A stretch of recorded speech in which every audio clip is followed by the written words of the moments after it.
হরে কৃষ্ণ, রাধে রাধে। আজ আমি শ্রীমদ্ ভগবদ্গীতার তৃতীয় অধ্যায় কর্মযোগের 31 থেকে 33 নম্বর শ্লোক আপনাদের পড়ে শোনাচ্ছি।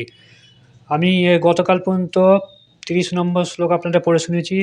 আর আপনারা আমার এই গীতা কথা চ্যানেলটি অতি অবশ্যই যেন সাবস্ক্রাইব করবেন। সাবস্ক্রাইব করলে পুরো ভগবদ্গীতার যতগুলি শ্লোক আমি আপনাদের পড়ে শোনাবো সমস্ত কিছু শুনতে পাবেন। 18টি অধ্যায় আপনাদের পড়ে শোনাবো। এখনও পর্যন্ত কেউ 18টি অধ্যায় পড়ে শোনায়নি। আপনি মোবাইলে দেখতে পারেন, ইউটিউবে কেউ এখনও পর্যন্ত করেনি। কেউ মানে অনেকে করেছে ওই খাপছাড়া করে। কিন্তু আমি আপনাদের প্রত্যেক দিনই 2-3টে করে পুরো 700টি শ্লোকই আপনাদের পড়ে শোনাচ্ছি। যাই হোক, আমি শুরু করছি 31 নম্বর শ্লোক। শ্রী শিল প্রভুপাদের গীতার গান। আমার এমত কার্য অনুষ্ঠান করি, সর্বকর্ম করে শুধু ভজিতে শ্রীহরি। শ্রদ্ধাবান মোর ভক্ত বিহীন কর্মফল মুক্ত হয় ভক্তিতে বিলীন। আমার নির্দেশ অনুসারে শ্রদ্ধাবান এবং মাৎসর্য রহিত হয়ে যিনি তার কর্তব্যকর্ম অনুষ্ঠান করেন তিনি কর্মবন্ধন থেকে মুক্ত হন। তাৎপর্য: গীতাতে ভগবান অর্জুনকে যে আদেশ করেছেন তা বৈদিক জ্ঞানের সারমর্ম, তাই তা শাশ্বত। বেদ যেমন নিত্য শাশ্বত, এই কৃষ্ণ ভাবনায় তেমনি নিত্য শাশ্বত। ভগবানের প্রতি ঈর্ষান্বিত না হয়ে সুদৃঢ় বিশ্বাস সহকারে ভগবানের নির্দেশ মেনে চলাই হচ্ছে আমাদের পরমার্থিক কর্তব্য। তথাকথিত অনেক দার্শনিক ভগবদ্গীতার ভাষ্য লিখেছেন, কিন্তু শ্রীকৃষ্ণের প্রতি তাদের বিশ্বাস নেই। তারা কোনদিন তার গীতার মর্ম উপলব্ধি করতে সক্ষম হবেন না এবং এই জড়বন্ধন থেকে মুক্ত হতে পারবেন না। কিন্তু অতি সাধারণ কোনো মানুষ যদি সুদৃঢ় বিশ্বাসের সঙ্গে ভগবানের দেওয়া এ সমস্ত নির্দেশগুলি যথাযথভাবে পালন করার চেষ্টা করে, না পারলেও সে অবধারিতভাবে জড়জগতের বন্ধন থেকে মুক্ত হবে। ভক্তিযোগে সাধন করার প্রাথমিক পর্যায়ে কেউ যদি সম্পূর্ণভাবে ভগবানের নির্দেশ না মানতে পারে তাতে ক্ষতি নাই, কারণ ভগবানের প্রতি দৃঢ় বিশ্বাস শ্রদ্ধা থাকলে ভগবানের কৃপার ফলে ধীরে ধীরে শুদ্ধ কৃষ্ণভাবনার পর্যায়ে অবশ্যই উন্নতি হবে। তার মানে এখানে 31 নম্বর শ্লোকে বলতে চাইছে যে ভগবানের কৃষ্ণের উপর সম্পূর্ণ বিশ্বাস রাখতে হবে। বিশ্বাস থাকলে পরে আপনি জীবনের সমস্ত কিছু উন্নতি লাভ করতে পারবেন। ভক্তিযোগ সাধন পর্যায়ে কেউ যদি সম্পূর্ণভাবে ভগবানের নির্দেশ না মানতে পারে তাতে ক্ষতি নেই, কারণ ভগবানের প্রতি দৃঢ় বিশ্বাস এবং শ্রদ্ধা থাকলে ভগবানের কৃপার ফলে ধীরে ধীরে শুদ্ধ কৃষ্ণ ভাবনায় পর্যায়ে সে উন্নতি লাভ করবে। মানে যদি সম্পূর্ণ মানে নির্দেশ পালন, ভগবান এখানে ভগবদ্গীতাতে যে নির্দেশগুলো দেওয়া আছে সেই সমস্ত নির্দেশ যদি পালন সম্পূর্ণ করতে নাও পারে, হ্যাঁ, কিন্তু ভগবানের প্রতি যদি তার কারো মানে সম্পূর্ণ বিশ্বাস থাকে, মানে 100%ই যদি বিশ্বাস থাকে, তাহলে কী হবে, সে ভগবানের সান্নিধ্য লাভ করবে এবং সে তার জীবনে উন্নতি লাভ করতে পারবে। এটা হচ্ছে 31 নম্বর শ্লোকে মূল বক্তব্য, যে শ্রীকৃষ্ণের প্রতি যেন প্রত্যেকে আমাদের শ্রদ্ধা এবং ভক্তি থাকা দরকার এবং তার প্রতি বিশ্বাস থাকা দরকার। বিশ্বাস না থাকলে কিন্তু হবে না। আমি বাইরে শ্রীকৃষ্ণ ভক্তি করব, কিন্তু ভিতরে মনে সন্দেহ থাকবে তাই তো কৃষ্ণ বলে কেউ ছিল না কি না আছে জানি না। এরকম করলে কিন্তু আপনি জীবনে কিছু করতে পারবেন না, মানে কোনো সাকসেসফুল হতে পারবেন না। এটাই বলতে চাইছি। 32 নম্বর শ্লোক। শ্রী শিল প্রভুপাদের গীতা গান। প্রকৃতি সদৃশ চেষ্টা করে গুণবান, প্রকৃতির বশে সর্বকার্য অনুষ্ঠান।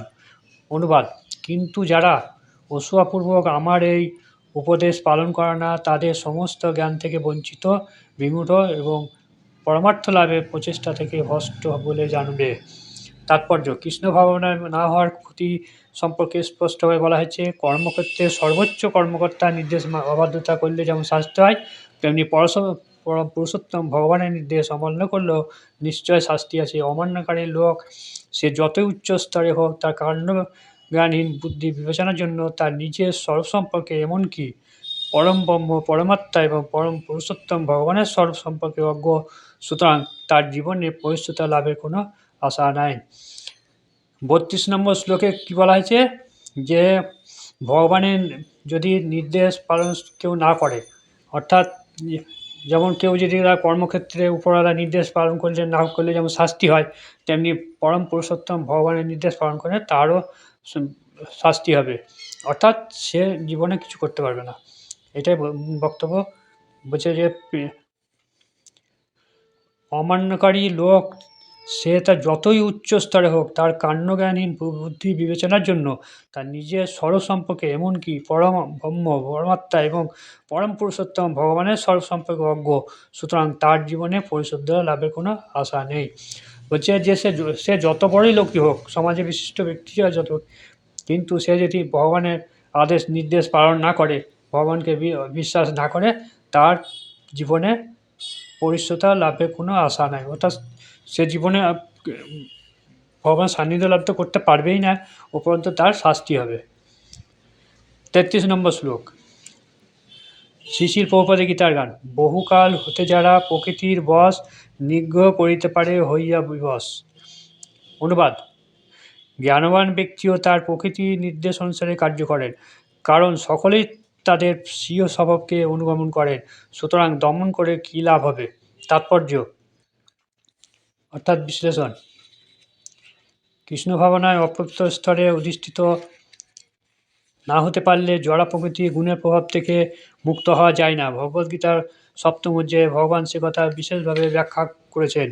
তাই জড় জ্ঞানের মাধ্যমে মায়ামুক্ত হওয়া অসম্ভব। যারা মহাজ্ঞানী তারাও জ্ঞানের মাধ্যমে মায়ামুক্ত হতে পারে না। তেমনি যোগের দ্বারা আত্মাকে দেহের বন্ধন থেকে মুক্ত করা গেলেও মায়ার বন্ধন থেকে মুক্ত করা যায় না।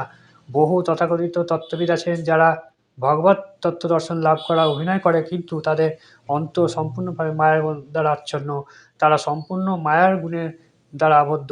পুঁথিগত বিদ্যা কেউ পারদর্শী হতে পারে, কিন্তু বহুকাল ধরে জড়জাগতিক মায়াজালে আবদ্ধ থাকার ফলে সে জড়বন্ধন থেকে মুক্ত হতে পারে না। জীব সেই বন্ধন থেকে মুক্ত হতে পারে কেবল কৃষ্ণ ভাবনার প্রভাবে, এবং এই কৃষ্ণ চেতনা থাকলে সংসার ধর্ম পালন করেও জড়বন্ধন থেকে মুক্ত হওয়া যায়। তাই ভগবত তত্ত্বজ্ঞান লাভ না করেও হঠাৎ বাড়িঘর ছেড়ে তথাকথিত যোগী সেজে বসলে কোনো লাভ হয় না। ভগবত তত্ত্বজ্ঞান ভগবত চেতনা ঘরে থেকেও লাভ করা যায়, কিন্তু লাভ করতে হয় এমন কোনো মানুষের কাছ থেকে যিনি ভগবত তত্ত্ব বোঝেন এবং বোঝাতে পারেন। এইভাবে ভগবত তত্ত্বজ্ঞান লাভ করার ফলে মানুষ মায়ামুক্ত হতে পারে। অর্থাৎ 33 নম্বর শ্লোকে আমি কি দেখলাম, যে মায়াবন্ধন থেকে মুক্ত হতে গেলে কী করতে হয়? কৃষ্ণের সম্বন্ধে জানতে হবে, এবং কৃষ্ণের এই কৃষ্ণ চেতনা থাকলে সংসার ধর্ম পালন করেও জড়বন্ধন থেকে মুক্ত হয়। অর্থাৎ কৃষ্ণের চেতনা থাকলে সংসার ঘরে বসেও জড়বন্ধন থেকে মুক্ত হওয়া যায়। তাই ভগবত তত্ত্বজ্ঞান লাভ করেও বাড়ি ঘর ছেড়ে তথাকথিত যোগী সেজে কোনো লাভ হবে না।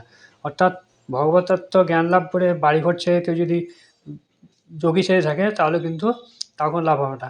ভগবত তত্ত্বজ্ঞান ভগবত চেতনা ঘরে বসেও লাভ করা যায়।